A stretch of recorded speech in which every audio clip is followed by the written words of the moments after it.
Warahmatullahi wabarakatuh. Sahabat Muslim Front TV yang budiman, kita bertemu kembali dalam acara talkshow dan rilis polling yang berjudul kontroversi penembakan mati 6 laskar FPI oleh polisi versi siapa yang dipercaya. Polling ini diselenggarakan oleh KRI Center sebagai lembaga kajian independen yang bervisi menjadi media pendukung dan penyalur aspirasi rakyat dan umat terkait dengan isu-isu keumatan, kebangsaan, dan kerakyatan.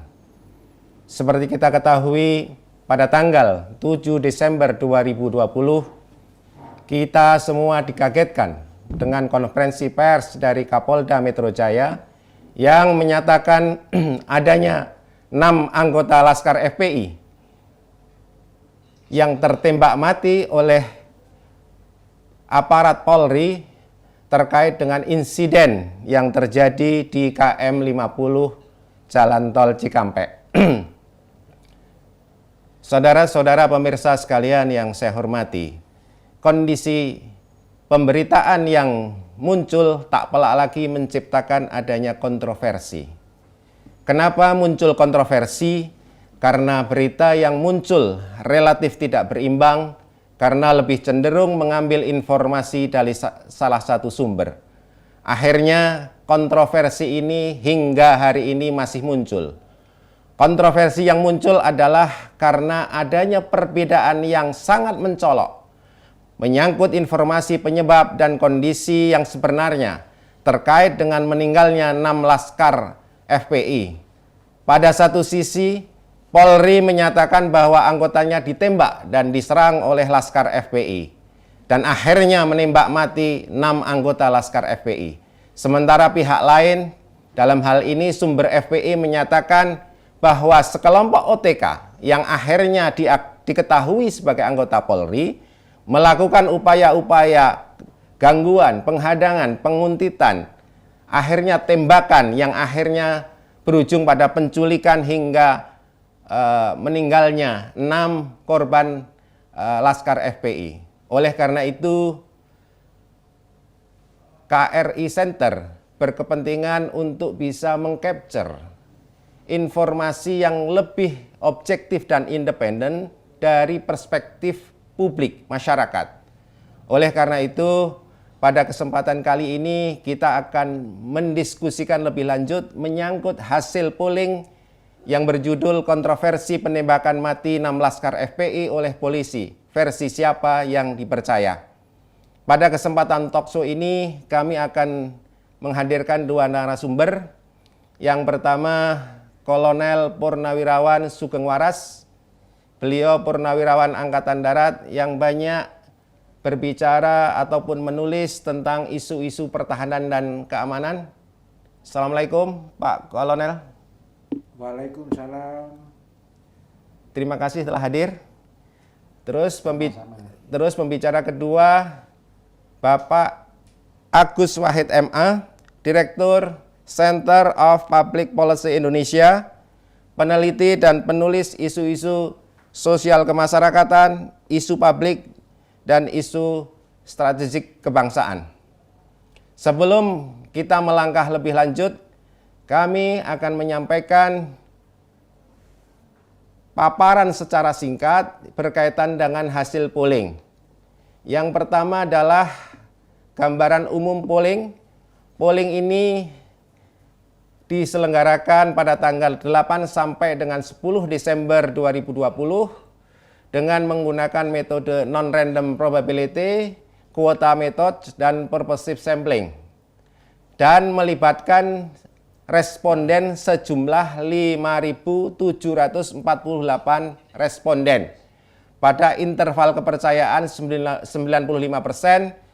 dan error sampling kurang lebih 4,9%. Dengan populasi masyarakat pengguna komunikasi online via WA di wilayah polling. Sumber dana swadaya mandiri, desain dan analisis data setelah laporan akhir dari pihak KRI Center. Sahabat Muslim pemirsa Front TV yang budiman, mengapa kita perlu polling?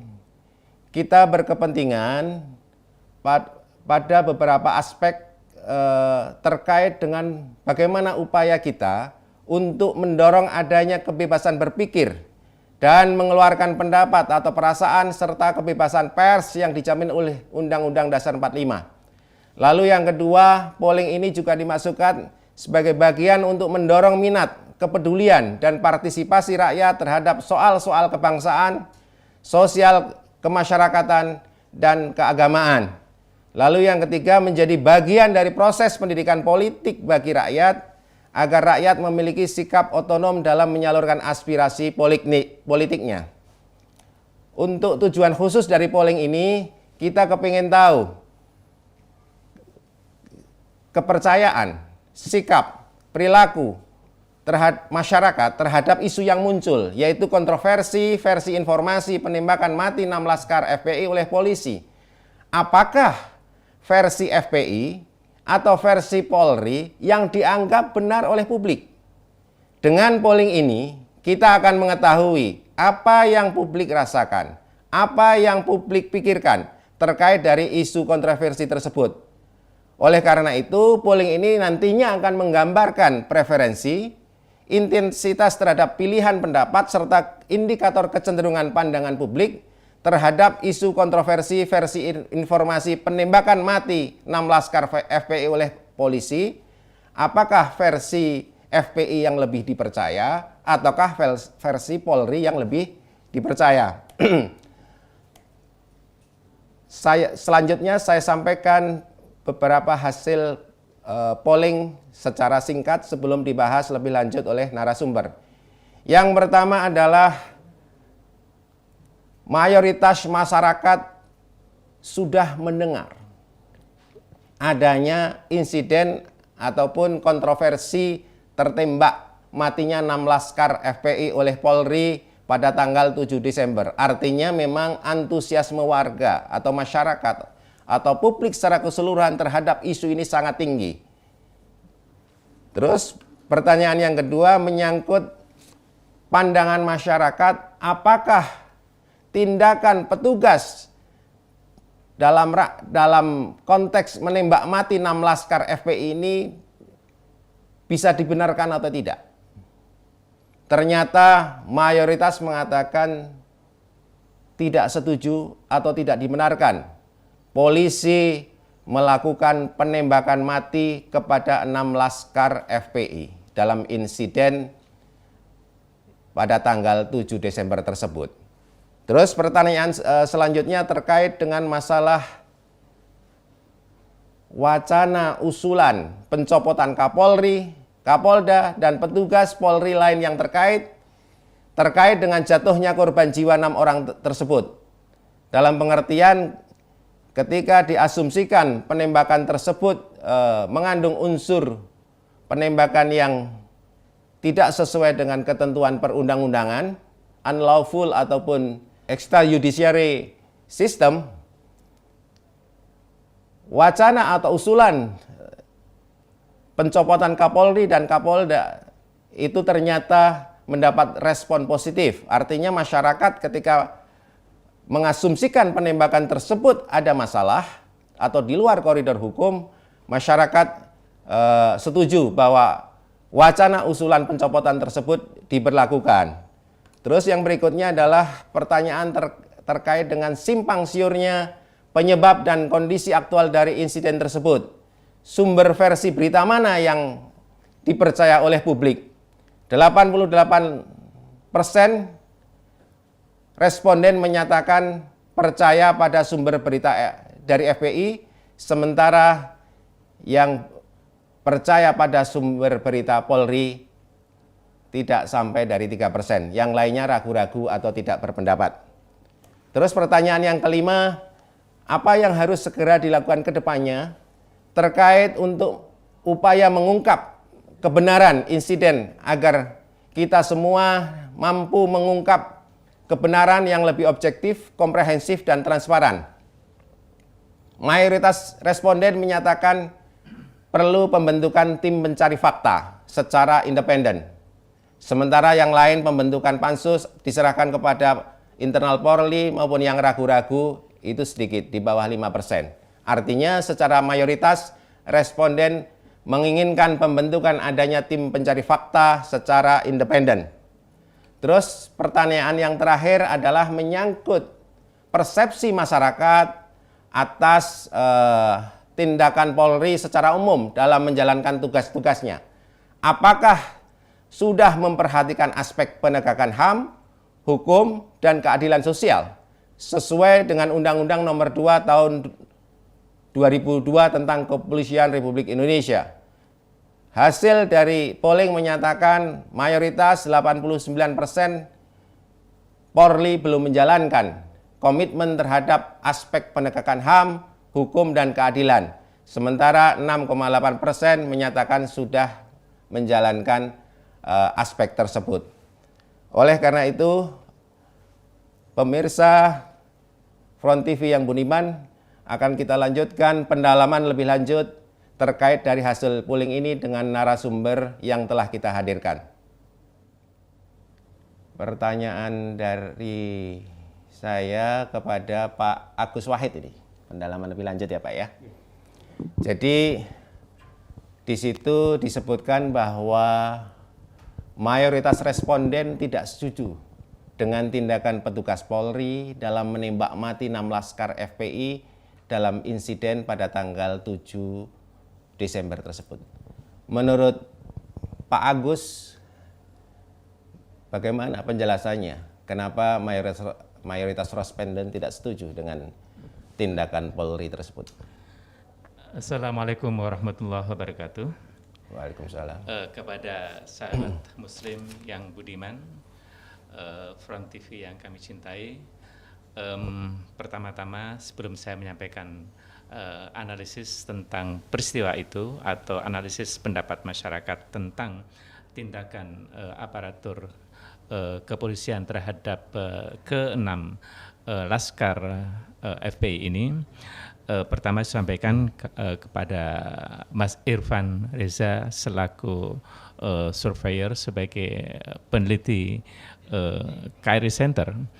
Ini suatu sikap konstruktif yang perlu kita apresiasi, karena apalagi di sana diperhadapkan dengan dua informasi yang berbeda antara conference press dari Polri versus conference press dari FPI. Satu hal yang menarik tentang hasil dari polling Mas Irfan ini atau KRI Center ini, ada satu sikap tentang tindakan yang diambil polisi sebanyak 95,8% masyarakat menyatakan tidak setuju terhadap tindakan itu. Nah, dalam hal ini saya ingin mencoba menganalisis dari sisi kemanusiaannya. Dalam konteks ini saya akan berangkat dari filosofi yang sangat mendasar, dalam hal ini adalah Pancasila.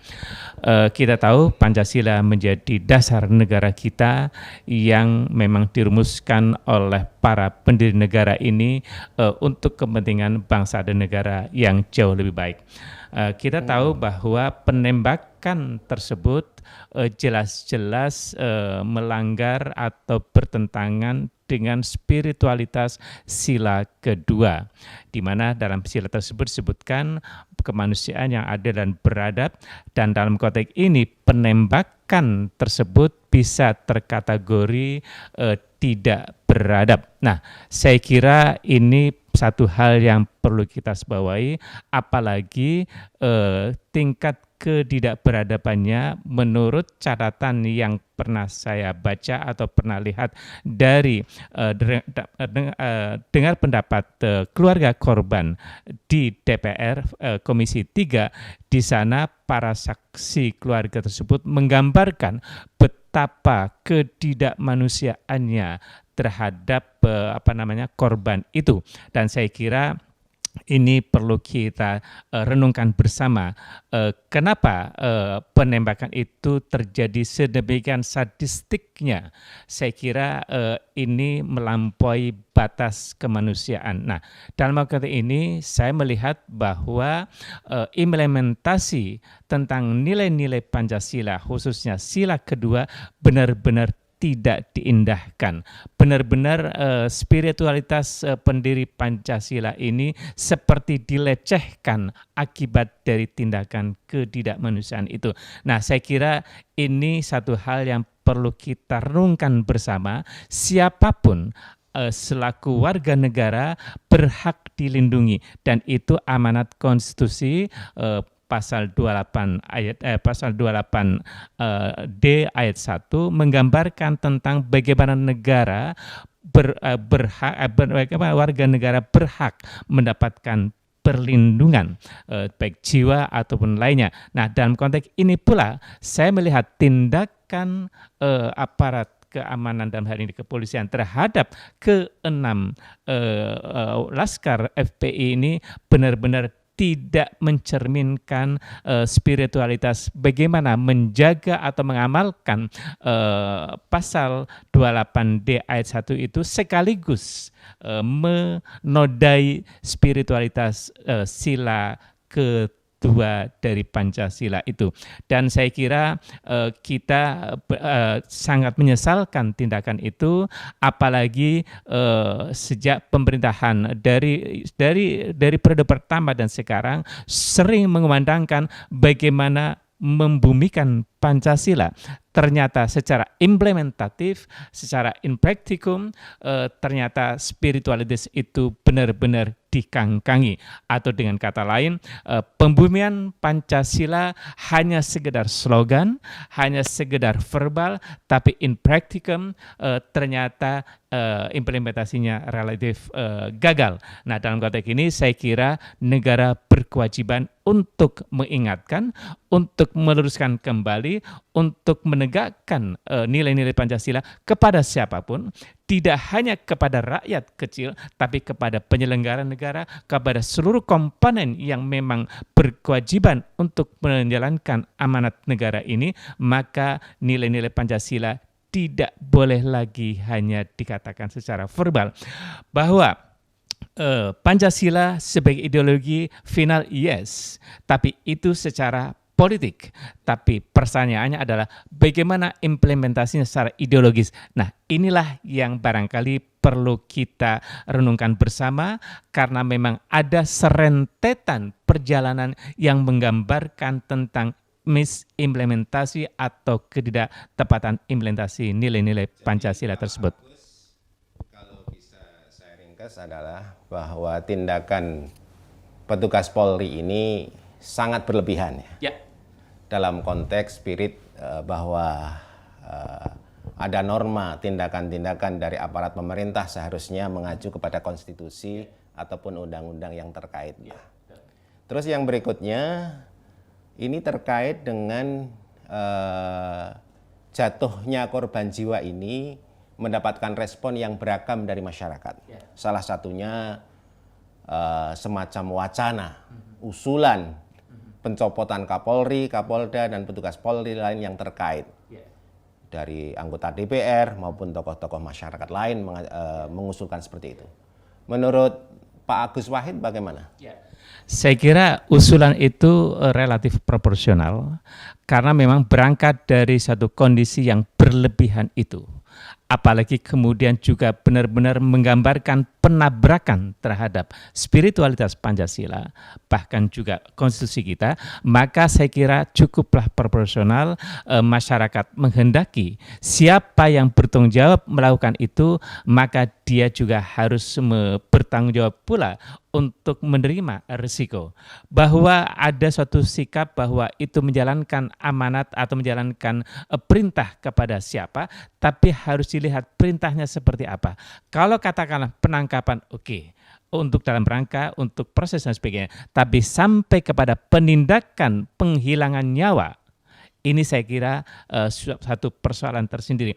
Karena itu, karena sifat yang berlebihan itu pula, maka kemudian kita bisa memahami mengapa di antara masyarakat kita bahkan tercatat sampai kepada cukup besar presentasinya, maka presentasi itu menggambarkan sikap real masyarakat yang tidak sejalan dengan tindakan siapapun yang melakukannya, apakah sebagai sang eksekutor ataupun sebagai sang instruktor ataupun sebagai aktor intelektual. Karena itu masyarakat melihat bahwa ekspresi atau keinginan untuk mencopot beberapa elemen yang bersangkutan itu, saya kira suatu sikap yang proporsional dan saya kira juga tidak berlebihan.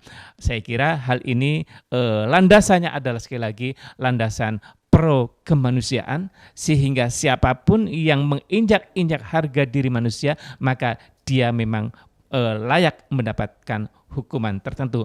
Bahwa mekanismenya seperti apa itu nanti akan ada bahasan berikutnya dari pihak yang berwajib itu sendiri. Jadi alasan yang mendasar adalah jatuhnya korban jiwa 6 orang anggota Laskar FPI ini terkait dengan pelanggaran HAM berat gitu ya. Kategori ya.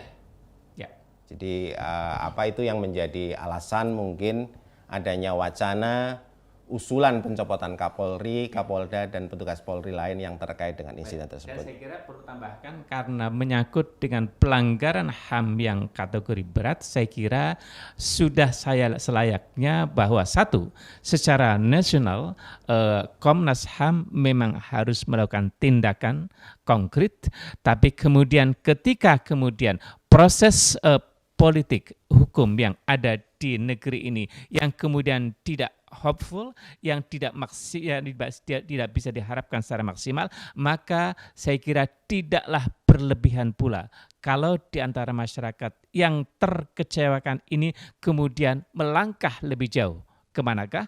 Ke HAM internasional. Saya kira relevansinya cukup kuat, tapi kita percayakan dulu kepada Komnas HAM negeri ini, tapi kemudian Komnas HAM Indonesia pun saya kira cukup relevan ketika kemudian melakukan koordinasi dengan HAM internasional. Terima kasih. Oke. Saya berpindah ke Pak Sugeng Waras. Pak Sugeng, terkait dengan simpang siurnya penyebab dan kondisi aktual dari insiden, mayoritas responden lebih mempercayai sumber berita dari versi FPI. Pak Sugeng selaku purnawirawan tentu berpengalaman dengan yang namanya kejadian insiden tembak-menembak lah secara umum. Ini ada insiden, terus semuanya ditembak mati oleh petugas ini. Ini kira-kira gambarannya seperti apa? Insiden ini seperti apa gambarannya? Silakan Pak Sugeng. Terima kasih kesempatan yang diberikan ke saya. Begini ya, saya tidak ada pamrih apa-apa. Kecuali sisa umur saya ini saya baktikan, saya abdikan untuk kebaikan dan kemajuan agama, bangsa, dan negara. Maka mohon maaf, saya tidak bisa dipaksa atau mengatakan secara terpaksa apakah polling itu benar atau tidak. Saya tidak bisa gitu. Tapi saya ingin mencoba menggambarkan. Saya awali tidak langsung apakah baku tembak atau tembak menembak itu benar atau salah, kemudian seperti apa. Saya akan mencoba membawakan dari sononya, dari payungnya. Dengan gitu nanti barangkali saya tanpa menjelaskan tentang tembak menembaknya sendiri, orang akan sudah bisa menjawab, oh iya benar, oh iya. Sehingga masyarakat silakan. Setelah mendengar penjelasan saya tentang kaitannya dengan saya sebagai purnawirawan, mana yang benar? Apakah versi FPI atau versi polisi? Jadi marilah saya ajak berpikir. Negara itu terdiri ya dari pemerintah, TNI Polri atau itu termasuk pemerintah ya. Kemudian ada rakyat, ada wilayah, di samping itu juga harus ada pengakuan secara hukum dari negara lain, termasuk negara tetangga. Itu yang pertama. Nah, karena ada negara, tentu negara itu punya cita-cita. Yang cita-cita itu dikerucutkan menjadi tujuan nasional. Berarti tujuan nasional terdiri dari kepentingan nasional, itu dulu. Nah, Di dalam mencapai itu kita tidak bisa bahwa kita karena tidak menjadi negara berdiri sendiri ya, kiri kanan kita itu ada negara lain. Maka kita di dalam menuju ke sana tidak terlepas daripada perkembangan-perkembangan yang ada. Istilahnya bisa perkembangan luar negeri dan dalam negeri, yang kalau kita istilahkan itu suatu strategi, jadi perkembangan bagaimana ditinjau dari segi ideologi, politik, ekonomi yang kita ringkas menjadi geografi, demografi, kondisi sosial serta faktor-faktor yang berpengaruh. Nah, nanti berangkat dari situ, saya tanpa menjelaskan itu benar atau salah, mana yang lebih benar, versi FPI atau polisi, nanti silakan diikuti dengan seksama. Saya pelan-pelan menjelaskan biar jelas. Begini, jadi perkembangan dari luar negeri termasuk dalam negeri kita juga seiring dengan kemajuan ilmu pengetahuan dan ilmu teknologi, di dalam analisis strategi kita itu mengatakan bahwa ternyata perkembangan itu cenderung kepada perubahan secara cepat dari multidimensi. Itu. Nah, maka dengan perkembangan yang perubahan yang cepat ini mengakibatkan penyikapan terhadap pertahanan negara kita menjadi berubah juga. Kita masih ingat dulu jadi satu ya, TNI Polri itu yang kita kenal dengan ABRI. Lah dengan perkembangan itu akhirnya timbullah perundang-undangan peraturan yang mengatakan TNI dipisah dengan Polri. Nah, dengan pemisahan itu pasti ada plus minusnya. Nah, saya singgung tentang Polri itu sendiri. Polri di dalam aturannya dia mempunyai peransi untuk mengayomi, melindungi, dan menyelamatkan masyarakat.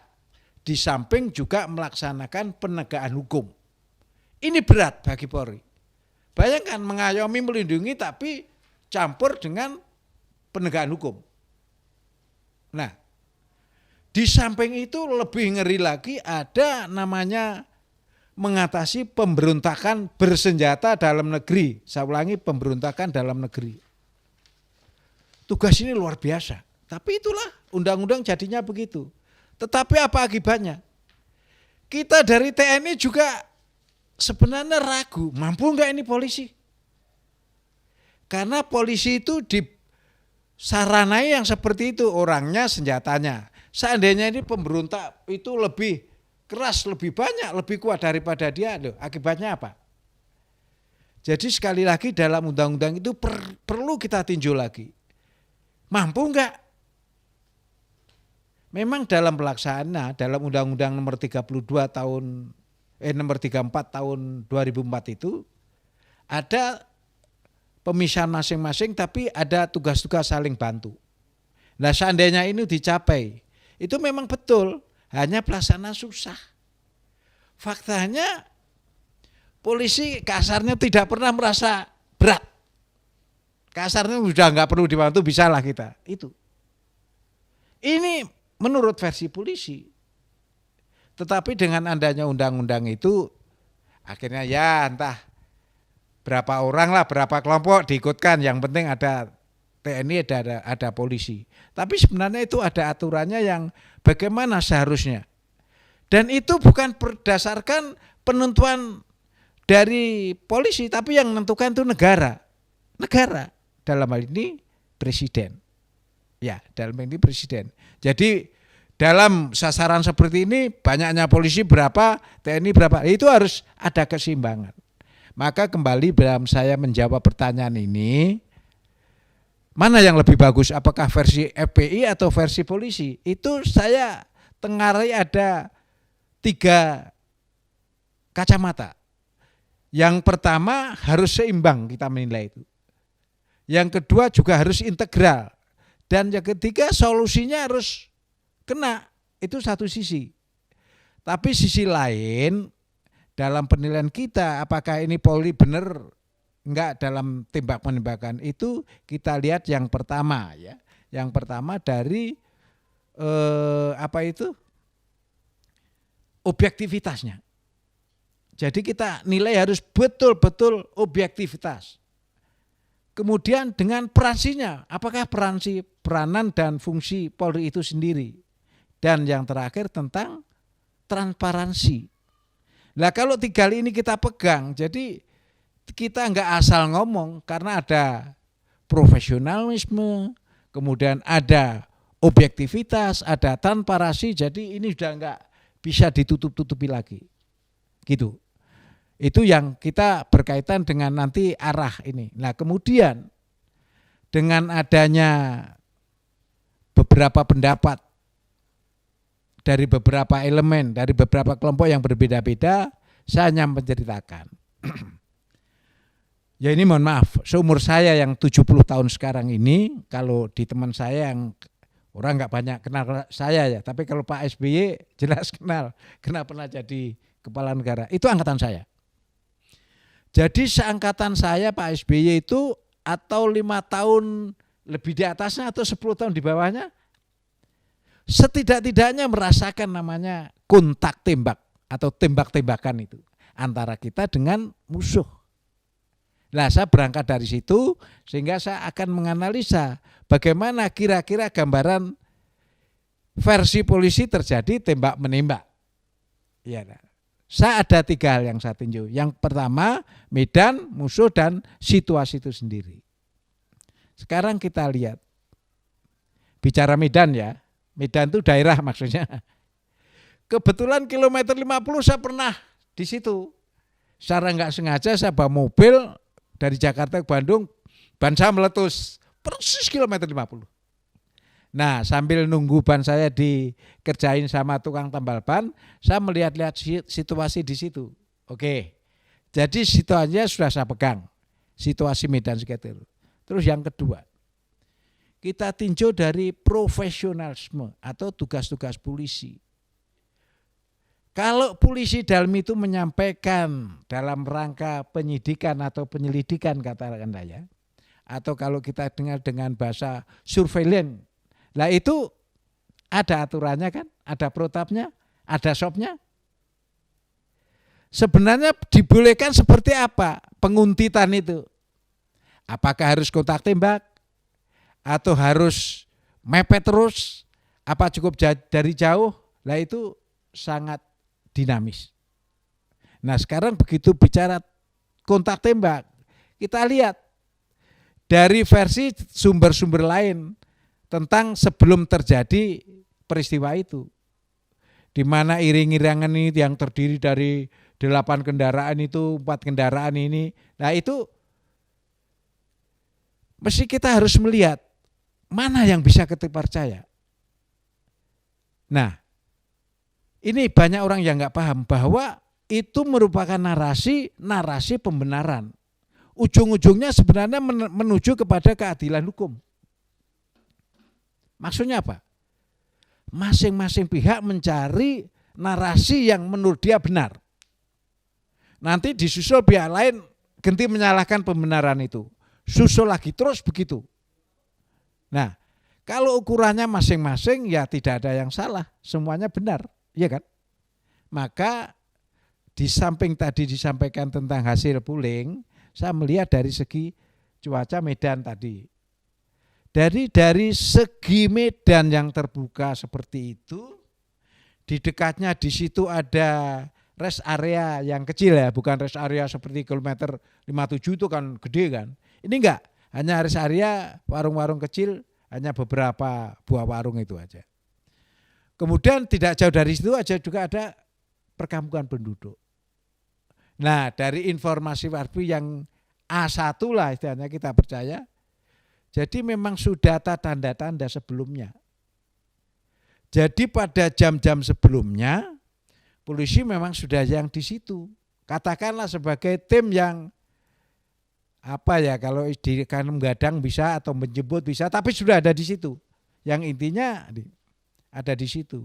Nah kemudian berkait dengan berangkatnya si rombongan imam besar ini, jamnya kan jelas bahwa begitu rombongan itu datang di situ persis setelah ada penghadangan itu atau pemberhentian itu, maka terjadilah kelompok yang 6 orang tadi. Kelompok yang 6 orang tadi turun. Kemudian intinya rakyat mendengar 2 kali tembakan lah. Dan faktanya ada yang ngomong ban kempes dan ada 1 meninggal di situ kan begitu. Jadi dikaitkan dengan, saya bandingkan dengan kotak tembak yang saya ceritakan tadi, di mana ya keseimbangan cerita itu kurang logis. Begini, kalau namanya tembak menembak berarti sepihak punya alat tembak, sepihak juga punya alat tembak. Artinya sama bersenjatanya. Nah kalau sudah gitu, maaf, meskipun saya tentara, saya juga takut dengan bedil itu. Takut. Makanya protapnya dalam militer itu gak boleh kita itu senjata meskipun kosong ditodong-todongkan, gak boleh. Ada aturannya itu. Karena begitu bahayanya. Kesimpulannya apa? Jadi kalau kita berperang, meskipun kita itu bawa senjata, kita sendiri sebagai manusia biasa juga punya rasa takut. Membayangkan kalau musuh juga menembak saya, begitulah. Sehingga kalau terjadi tembak menembak itu artinya bisa cara mendadak tapi saling menembak, atau bisa secara jauh-jauhan tapi saling berlindung. Kesimpulannya apa? Kedua-duanya sangat berhati-hati karena punya resiko kematian. Jadi saya menjadi heran, kok enak sekali. Tahu-tahu 6 orang mati. Ini sangat enggak masuk akal. Saya membayangkan kok kita kadang-kadang tembak-menembak memerlukan waktu yang lama. Ada mati 1 aja sudah lama waktunya. Tidak gampang menembak orang itu. Apalagi situasi yang saya katakan tadi malam hari loh. Malam hari itu dibatasi kegelapan. Seandainya langsung hanya berlindung, saling tembak itu memerlukan waktu. Jadi singkat cerita, kalau misalnya tahu-tahu sepihak aman, sepihak meninggal itu lucu banget. Udah enggak masuk akal. Saya sebagai orang yang merasakan kontak tembak itu berkali-kali, omong kosong itu. Dengan kata lain saya ngomong, siapapun berhadapan dengan saya, silakan. Saya mengatakan itu tidak valid, omong kosong. Berdasarkan pengalaman saya, menceritakan pengalaman orang lain. Jadi intinya tidak mudah kita menembak tanpa korban kita itu. Terima kasih. Ya. Pak Sugeng. Jadi intinya adalah bahwa untuk mengungkap kebenaran insiden tersebut, kita perlu langkah lebih lanjut agar kita bisa mencari kebenaran yang lebih objektif, komprehensif, transparan, dan profesional. Artinya agar kontroversi perbedaan yang sangat diametral antara versi Polri dan versi FPI ini bisa lebih dipercaya oleh publik luas. Nah, bagaimana menurut pandangan Bapak menyangkut mayoritas responden dari hasil polling ini yang menyatakan perlunya pembentukan tim pencari fakta secara independen agar kebenaran yang bisa diungkap itu lebih objektif, komprehensif, dan transparan. Berarti ini lebih dari sekedar tugas Komnas HAM, tapi melibatkan berbagai pihak secara independen. Ini menurut Pak Sugeng bagaimana? Logis banget. Kenapa? Ini juga diawali dengan keadaan kita, kondisi kita, bagaimana pelaksanakan tindakan hukum yang kita lihat selama ini. Masyarakat ini sudah enggak bodoh lagi lah. Di samping itu juga HP ini multifungsional. Enggak bisa gampang bohongi, enggak bisa gampang menyembunyikan sesuatu. Dari sini. Nah, maka dari sini kita terlihat bahwa penegakan hukum sekarang ini masih tidak seimbang. Sambil contoh yang jelas ya. Itu Harun Masiku, Joko Chandra, mana sampai sekarang? Iya kan? Udah, itu dari segi kriminal. Sekarang dari segi kerumunan. Banyak dari, ya katakanlah, orang yang pro atau yang dekat dengan rejim, dia seperti nggak ada hukum yang berlaku.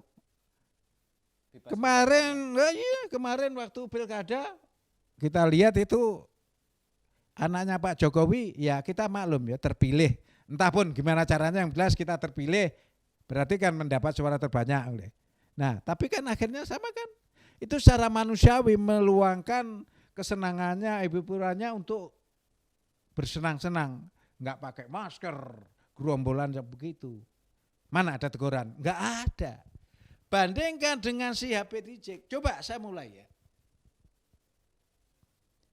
Sejak mau pulang, itu sudah ada instruksi atau arahan atau dipersilakan oleh Menko Polhukam. Silakan, yang mau jemput silakan. Pak Mahfud bilang begitu kan? Ya, betul. Nah, mungkin karena rasa rindunya, rasa simpatinya dan macam-macam, akhirnya tanpa disangka-sangka yang datang begitu berjubel. Nah kalau sudah gitu, apakah ini mutlak kesalahan Imam Besar Habib Rizik itu? Apakah mutlak? Itu yang pertama. Yang kedua juga tentang panggilan ya. Ya karena ada teknis-teknis, memang pernah itu, ini cara-cara kasar betul. Saya tahu 74 sudah jadi Komandan Koramil di Irian. Irian masuk lagi Wamena masuk lagi Piramid. Jadi daerahnya orang yang masih pakai koteka itu. Saya juga begitu dulu. Kalau kepala suku dipanggil susah, kasih amplop, kasih isi peluru yang sudah kita kosongkan. Nah dia akan datang. Nah itu waktu dulu. Mungkin untuk sekarang ini misalnya manggil HRS terus pakai Brimo, pakai senjata, ini ya dipikirlah secara nalar. Jadi sudah namanya kesewenang-wenangan, warnanya menggunakan kewenangan, menggunakan kekuasaan itu nampak di situ. Nah ini dilihat dari kaca mata hukum. Mungkin alasannya udah dipanggil nggak mau, tetapi apakah langsung seperti itu? Dengan berputar-putarnya informasi, ya orang membayangkan yang paling takut dong. Mungkin nanti bisa terjadi, ya ini maaf, saya pernah menyatakan itu sebelum ini, bisa dicek tulisan saya. Jadi bisa jadi ketidakhadirannya HRS itu karena berpikir, saya ini dipanggil betulan, kalau misal dipanggil kira-kira bisa balik enggak ya? Mungkin ditahan lama, mungkin tidak pulang. Kan ini sehingga ada rasa takut. Nah, jadi memang kan lebih kalau misalnya waktu itu polisi memberi jaminan, oke lah, enggak ada lah. Kalau sekarang masalah kerumunan ya kerumunan. Tapi kenyataannya fakta begitu sampai di sana kan langsung kasihkan surat penangkapan dan masalahnya diberkembang tidak hanya kerumunan, malah kerumunan itu belum dibicarakan sampai sekarang yang saya dengar. Jadi dari awal pembicaraan kemarin investigasi itu baru sekitar FPI yang ditanya. Jadi belum ditanya kerumunan. Nah itu larinya ke politik itu, ke politik. Nah itulah. Terima kasih. Jadi intinya begini, untuk berbuat rakyat takut atau tidak itu juga tergantung dari cara-cara kita. Kalau betul-betul kita menerapkan hukum secara betul, saya yakin semuanya paham, karena kita juga nggak mau lah jadi masalah itu, nggak mau. Tapi sebaliknya juga harus disadari, toh polisi juga manusia biasa ya, punya rasa marah, punya rasa lapar, punya rasa jengkel, itu pasti. Hanya masalahnya kenapa mata polisi ini nggak pernah dibuka pada kasus-kasus yang lain. Baguslah, nangkap HRS bagus, itu ketegasan, salut. Tapi bahaya yang lain ditangkap juga, jangan hanya separuh-separuh. Mungkin polisi akan bagus citranya, jadi jangan hanya sepihak. Jadi seperti sekarang itu polisi di bawah tekanan. Iya, di bawah tekanan harus menjalankan ini. Nggak bisa.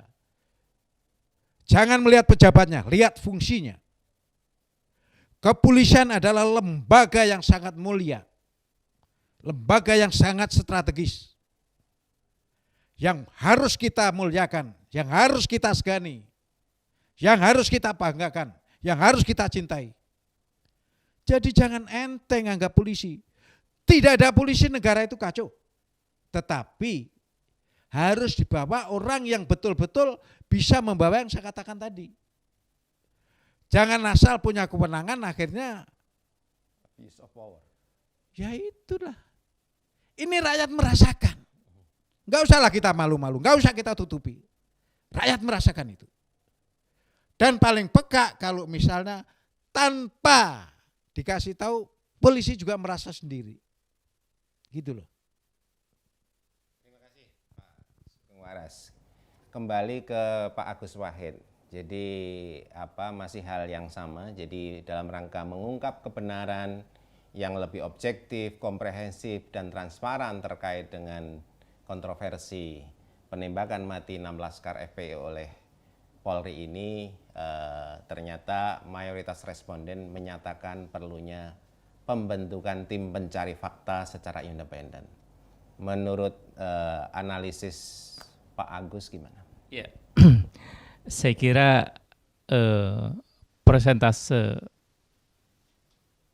responden yang demikian besar itu menunjukkan suatu responsivitas masyarakat yang menghendaki suatu kebenaran faktual, bukan kebenaran yang kamuflatif. Dan saya kira saya melihat ada suatu urgensi bahwa masyarakat dari seluruh elemen merasa terpanggil atas kasus ini yang sebenarnya esensinya adalah mendambakan suatu keadilan.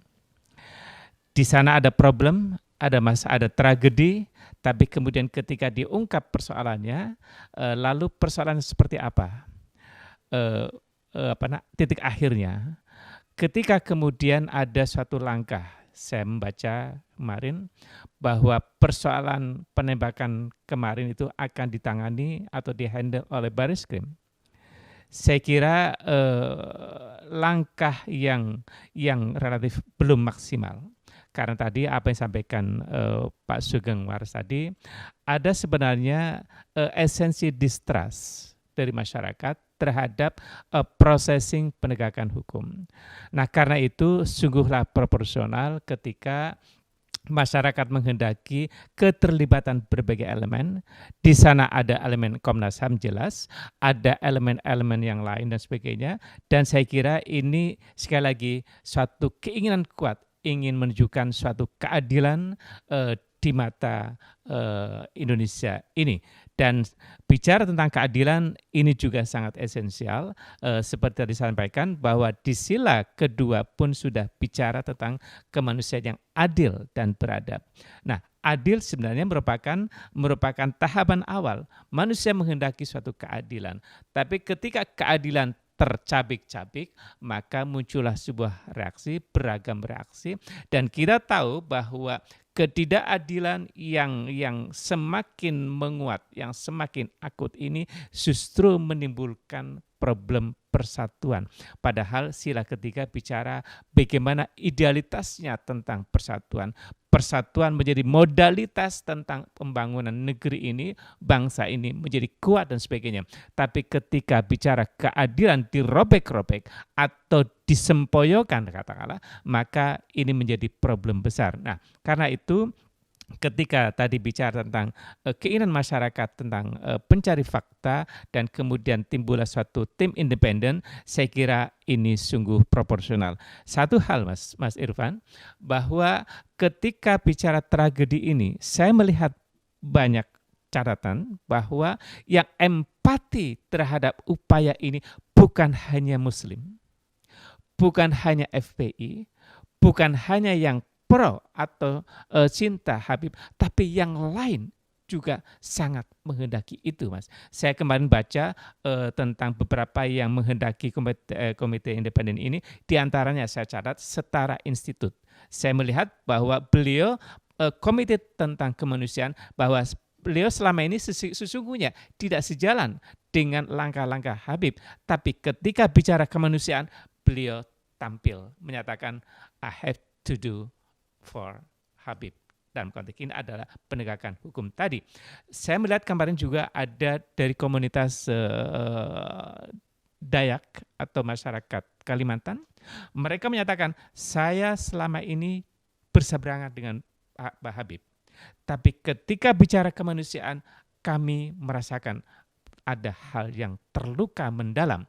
Dan saya kira ini adalah panorama bahwa siapapun manusia ketika dicabik-cabik haknya, diinjak-injak haknya, harga dirinya, maka muncullah rasa kemanusiaan secara manusiawi, secara fitrah akan muncul.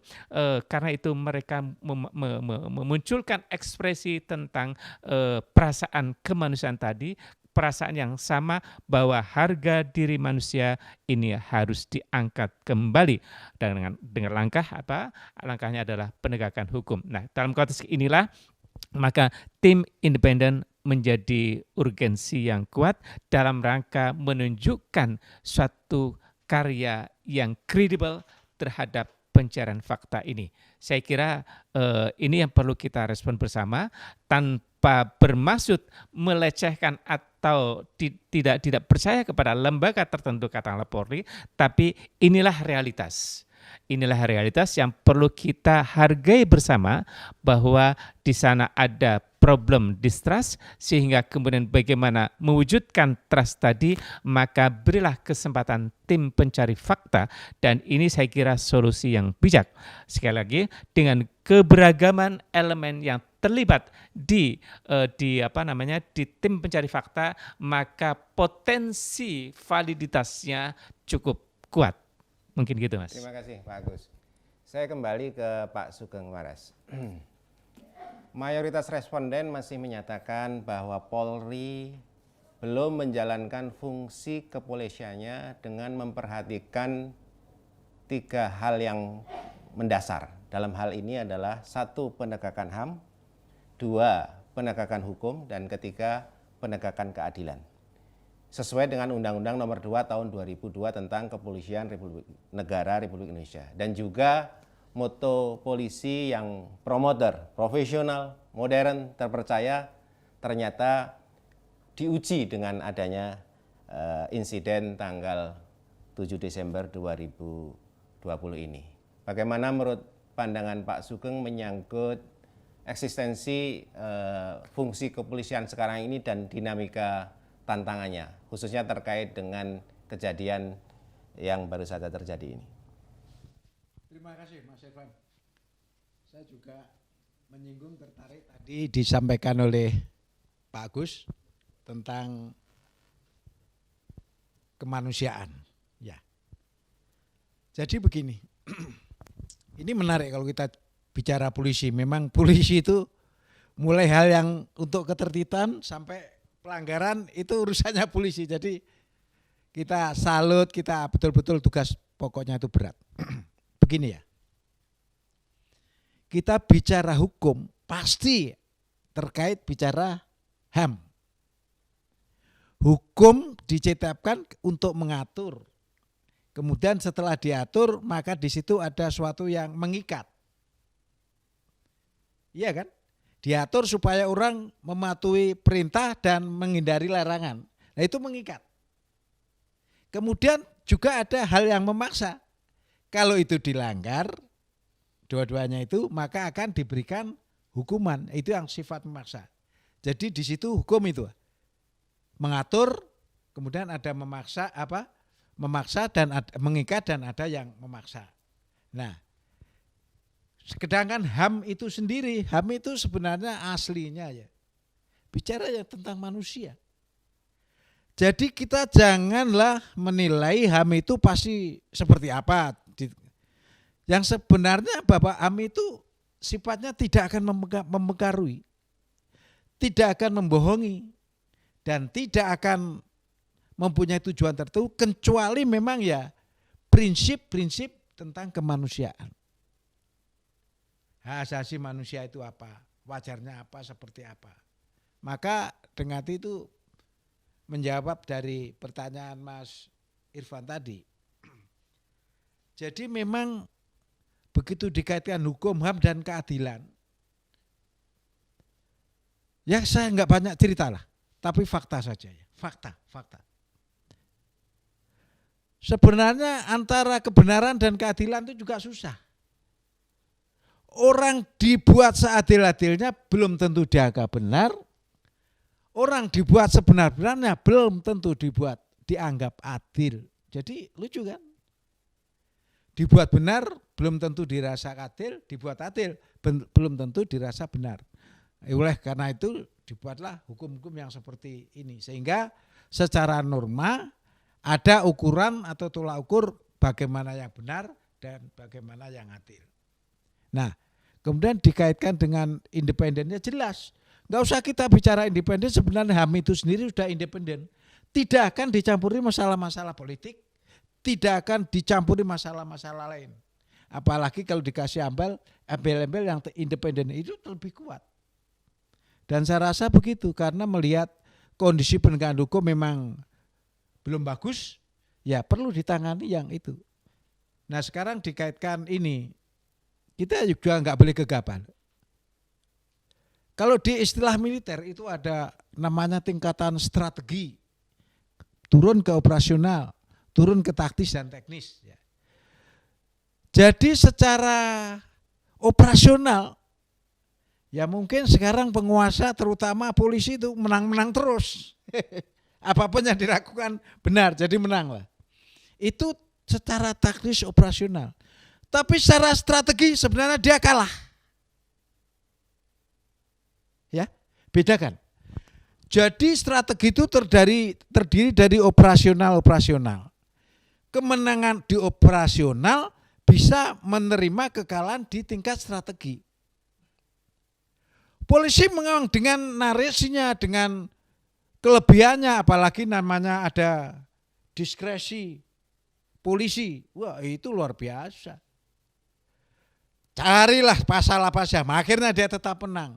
Dan memang benar hukum berkata begitu. Tapi itu adalah kemenangan operasional. Secara strategi kalah. Karena rakyat tidak puas. Internasional misalnya tidak puas. Ya, itu jadi selalu diingat. Menang operasional tetapi kalah dalam hal strategi. Jadi lingkup yang kecil menang, tapi sebenarnya dilihat dari kacamata yang lebih luas kalah. Kalahnya apa? Ya itu tadi, di samping kurang profesional karena tidak adil, dia juga kurang dipercaya ya karena tidak adil. Nah ini tergantung polisi. Kalau mau mendengarkan, ya ini maaf, saya bicara bukan karena benci. Tidak. Orang bodoh yang benci kepada polisi. Seperti yang saya katakan tadi, polisi itu adalah lembaga yang mulia dan terhormat. Oleh karena harus diisi orang-orang yang berakhlak mulia, berjiwa besar dan terhormat. Sayang sekali kalau lembaga itu begitu terhormatnya diisi orang-orang yang katakanlah hanya menjalankan perintah atasan saja. Kalau di dalam militer ada loh, perintah atasan yang bagaimana yang kita anut? Ya perintah atasan yang benar. Kalau perintah atasan yang menyesatkan tidak perlu kita ikuti. Begitu. Kira-kira begitu Mas Irwan. Dalam kasus insiden seperti yang telah terjadi ini, menurut Pak Sugeng apakah ada pelanggaran yang dilakukan oleh institusi Polri? Ya jelas. Jelas, yang gampang saja. Pada waktu dia terjadi itu dikarenakan dia menguntit yang istilah ini ya surveillance atau sebenarnya apa ya telusur jejak atau jejak fisik lah gitu ya. Itu ada aturannya, jangankan menyakiti, mengasari, istilahnya membuat lecet, membuat ini aja sudah di luar ini kok. Kecuali dalam keadaan terpaksa, polisinya baik-baik, tahu-tahu dihantam orang ya wajib dia bela diri. Lah ini Terdesak. iya terdesak. Lah ini ceritanya kan nggak seperti itu, nggak seperti itu. Udahlah, sebodoh-bodohnya orang ketawa geli melihat pernyataan tembak menembak itu sudah. Apalagi kalau bicara di hadapan saya yang saya sering merasakan seperti itu. Omong kosong. Oke, terima kasih Pak Sugeng Waras. Saya kembali ke Pak Agus. Kita sepakat ya dengan apa yang disampaikan Pak Sugeng Waras bahwa institusi Polri itu seharusnya menjadi institusi yang kredibel, punya integritas, punya marwah dan disegani oleh semua pihak karena menjalankan tugas sesuai amanah konstitusi. Kira-kira ke depan terkait dengan pandangan mayoritas responden yang masih menyatakan bahwa Polri belum menjalankan fungsi kepolisiannya dengan memperhatikan aspek penegakan HAM, hukum dan keadilan, kira-kira langkah apa yang perlu dilakukan dalam rangka transformasi Polri ke depan sehingga Polri bisa betul-betul melindungi, mengayomi dan melayani masyarakat yang memang didengung-dengungkan juga oleh institusi Polri. Bagaimana? Saya mencoba menggandeng apa yang disampaikan tadi Pak Sugeng Waras. Sekaligus juga menggandeng suatu gerakan yang dikibarkan oleh Habib kita. Tadi Pak Sugeng Waras menyampaikan tentang Polri itu satu institusi yang mulia, yang harus tunjukkan marwahnya. Karena itu perlu diisi oleh orang-orang yang berakhlak. Saya kira dalam konteks ini Habibuna juga mengibarkan persoalan akhlak. Saya kira menjadi relevan, menjadi krusial karena akhlak yang baik maka ia akan mengekspresikan berpikir dan bertindak yang pasti dan pasti akan menghadirkan suatu kebaikan, suatu keteraturan, suatu jelmaan yang pasti akan memberikan nilai-nilai yang konstruktif.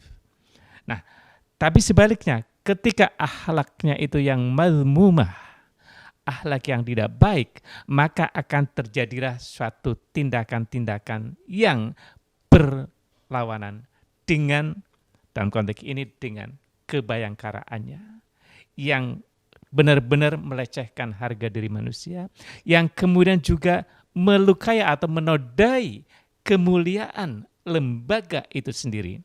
Karena itu dimensi akhlak yang mahmudah, akhlak yang terpuji ini perlu dirembeskan dalam tataran sikap, tindak, bahkan juga pemikirannya. Maka di situ ada suatu konsep namanya tazkiyatul khuluq, pembersihan akhlak dalam konteks dari hati sanubari, kemudian refleksi kepada pemikiran, kemudian akhirnya melahirkan suatu tindakan yang akan sesuai dengan konstitusi, dengan Pancasila, dengan perangkat undang-undang itu sendiri.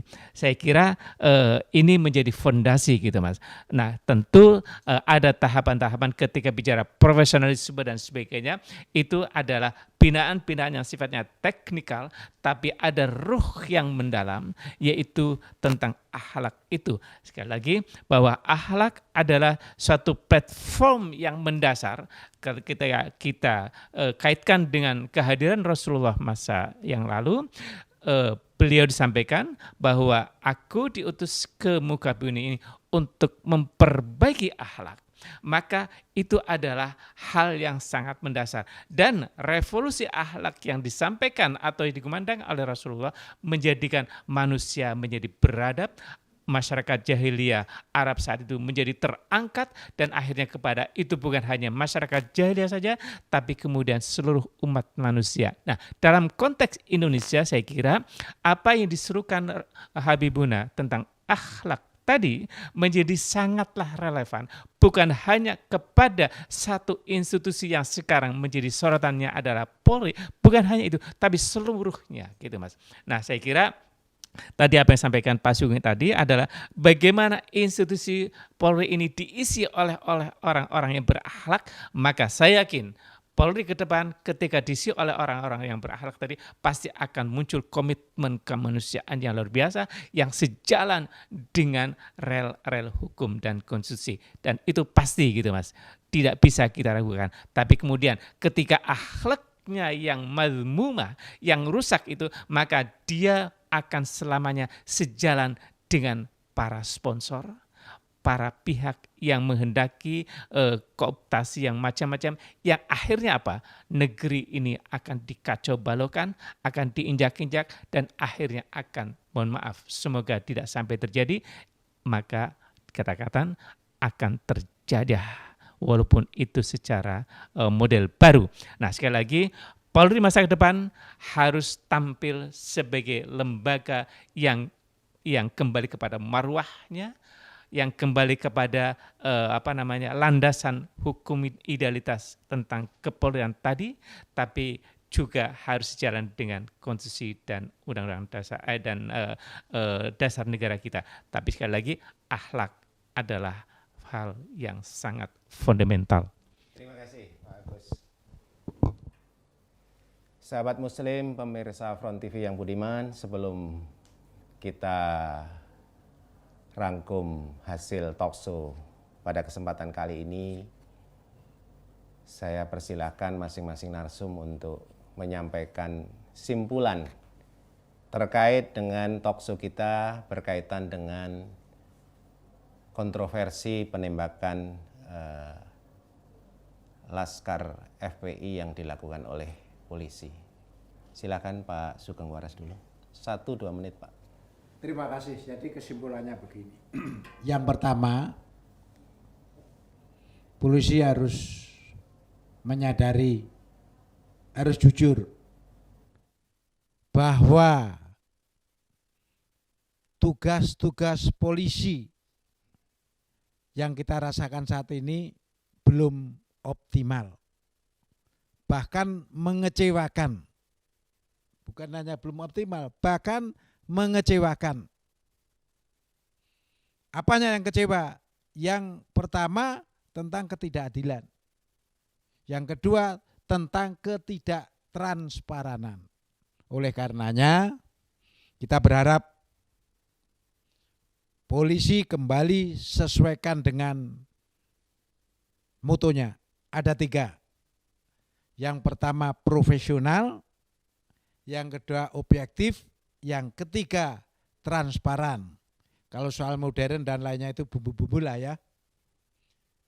Bahwa profesional, betul-betul dia profesional sebagai polisi negara. Bukan polisi pemerintah. Kalau pemerintah hanya melakukan kata pemerintah. Tapi kalau polisi negara, dia akan memegangkan negara yang terdiri dari pemerintah, ya rakyat, ya wilayah. Itu. Terus yang kedua objektif. Ya objektif lah pola pikir dan pola tindaknya itu. Ya kan? Kalau yang melanggar itu ada A, ada Z, perlakukanlah semua sama.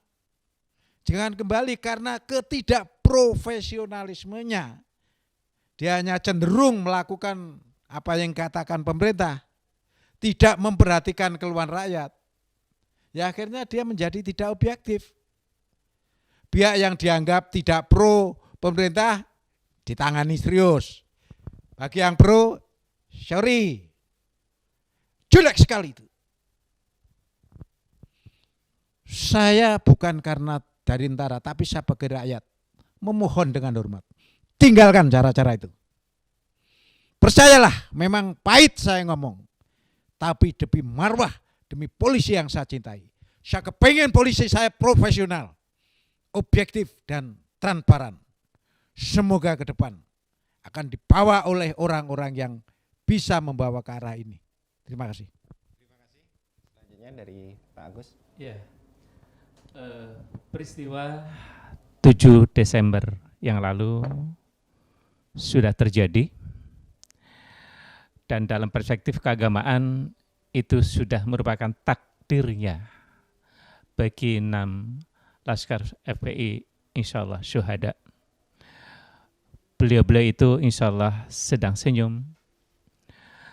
Tapi ketika bicara takdir, justru di situ ada makna, ada hikmah besar, ada blessing in disguise dari tragedi itu. Pertama, tragedi itu menimbulkan reaksi yang luar biasa, yang begitu masif di tengah masyarakat, baik sebagai muslim ataupun non-muslim, dan lintas batas, karena di sana bicara tentang kemanusiaan. Maka kami sangat berharap bahwa Polri dan siapapun anak bangsa di negeri ini, ayo kita renungkan kembali dasar negara kita, Pancasila itu, yang telah memberikan spiritualitas yang luar biasa. Bicara kemanusiaan, bicara politik dalam konteks persatuan, bicara keadilan, bicara macam-macam. Dan dalam konteks ini saya kira menjadi ruh utama tentang sila pertama, yaitu ketuhanan Yang Maha Esa. Coba kita sama-sama renungkan kembali ketuhanan. Tuhan dalam konteks Islam adalah Allah. Allah menitahkan apa, memerintahkan apa. Saya kira ini menjadi satu renungan mendasar, karena Allah memerintahkan dan atau melarangnya itu demi kebaikan umat manusia dan demi kebaikan seluruh elemen yang namanya makhluk. Elemen manusia sebagai makhluk, yang lain juga ada makhluk, misalnya lingkungan. Coba kita renungkan kembali, maka dalam konteks ini, ketika kita kembali kepada jati diri atau ruh utama tentang Pancasila itu, insya Allah akan terjadi processing kebaikan bagi kepentingan bangsa dan negara ini. Tidak hanya dalam konteks bernegara, tidak hanya dalam konteks bermasyarakat, tapi dalam seluruh aspek kehidupan berbangsa dan bernegara bagi siapapun. Nah, karena itu, kalau kita benar-benar sebagai bangsa Indonesia, maka kita memang sudah selayaknya mengimplementasikan spiritualitas Pancasila ini, yang insya Allah dalam konteks keagamaan tidak ada satupun yang bertentangan dengan nilai-nilai agamis, apakah Islam ataupun yang lainnya. Dan saya kira spiritualitas inilah yang perlu kita bumikan kembali, not just talking, bukan hanya verbal, tapi wujudkan dalam konteks tindakan secara operasional. Dan saya kira implementasi spiritualitas Pancasila ini menjadi kata kunci. Kita harus melihat bahwa Pancasila bukan sekedar komitmen politik, tapi harus menjadi landasan ideologis dalam bernegara dan dalam bermasyarakat. Bermasyarakat dalam konteks apa? Dalam bernegara seperti apa? Tentu semua langkah-langkah, semua bidang bisa merujuk ke arah sana. Terima kasih. Terima kasih.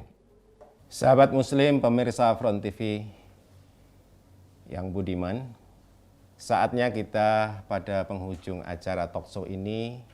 Sebelum kita tutup, kita sampaikan rangkuman terkait dari diskusi yang telah kita lakukan pada kesempatan talkshow kali ini. Yang pertama, kita melihat bahwa semua atau mayoritas responden telah mendengar kabar dan berita terkait dengan tertembak matinya 6 laskar FPI oleh petugas Polri.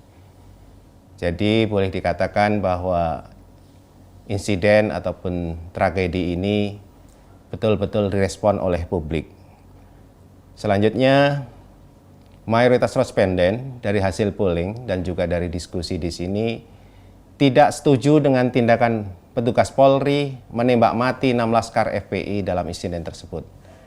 Karena dalam konteks ini petugas Polri dianggap terlalu berlebihan dan mengandung unsur unlawful killing, penembakan yang tidak sesuai dengan hukum. Terkait dengan jatuhnya korban jiwa, 6 orang anggota Laskar FPI, masyarakat menganggap bahwa ini akan sangat terkait dengan adanya potensi pelanggaran HAM berat. Oleh karena itu mayoritas responden setuju dengan wacana usulan pencopotan Kapolri, Kapolda, dan petugas Polri lain yang terkait. Dan tentunya ini melalui mekanisme investigasi yang memang disepakati oleh pemerintah maupun pihak-pihak terkait. Menyangkut simpang siurnya penyebab dan kondisi aktual dari insiden pada tanggal 7 Desember 2020, mayoritas responden ataupun masyarakat lebih mempercayai sumber berita versi FPI. Kalau kita melihat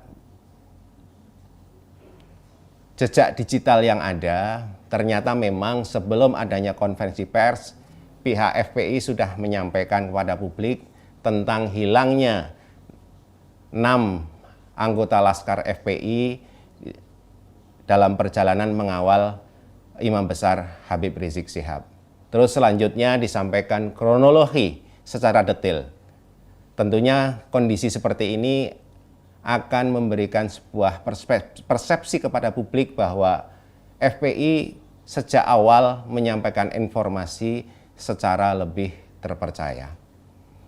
Terus selanjutnya adalah perlunya pembentukan tim pencari fakta secara independen ternyata mendapat dukungan mayoritas dari responden polling kita. Untuk apa?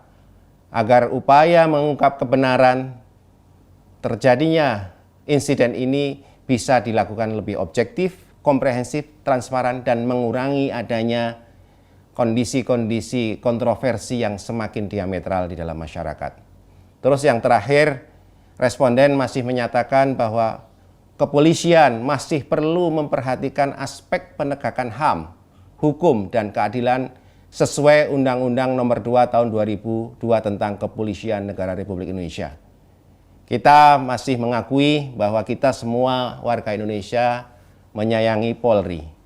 Tentunya Polri seperti tadi disampaikan oleh Pak Sugeng Waras, Polri yang menjadi alat negara. Bukan Polri sebagai alat kekuasaan atau untuk kepentingan-kepentingan vested interest tertentu. Karena semua pihak, kita semua punya kontribusi untuk bisa memberikan kebaikan demi tegaknya negara kesatuan Republik Indonesia ini yang bisa memberikan maslahah bagi semua pihak tanpa terkecuali. NKRI milik kita semua tanpa terkecuali, dan salah satu peranatanya adalah penegakan hukum harus adil bagi semuanya. Penegakan hukum jangan hanya diberlakukan karena ada rasa kebencian, karena ada rasa merasa berbeda atau yang lainnya. Terima kasih atas perhatian dari sahabat Muslim Front TV yang budiman. Terima kasih kepada Pak Sugeng Waras. Terima kasih ke Pak Agus Wahid. Billahi taufik wal hidayah wal inayah wassalamah. Assalamualaikum warahmatullahi wabarakatuh.